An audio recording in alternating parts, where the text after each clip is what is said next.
Hi mga Marcy! Today, magda-dine-in tayo sa Omakase Don Antonio.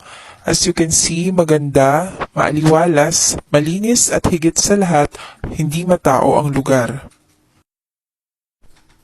So ayan, after 40 minutes of waiting, andito na ang unang order namin, ang sushi boat.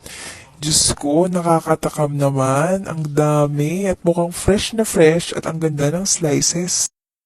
So ayan, kumpleto ng ating orders. May beef gyudon, may dynamite roll, ang ating sushi boat, pork katsudon, at ang salmon belly don. Itong sushi boat ay may iba't ibang uri ng rolls, sashimi at nigiri. Sarap nitong salmon belly don, very tangy at garlicky. Itong katsudon masarap din pero sana mas pinalambot pa.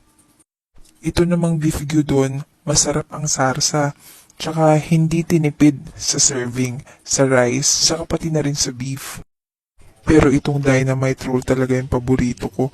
Grabe ang pasabog at kick ng spices. Overall dining experience was okay. Okay ang food at reasonable naman ang price. Pero sana mas mag-improve yung serving time. Hanggang sa muli mga Marcy!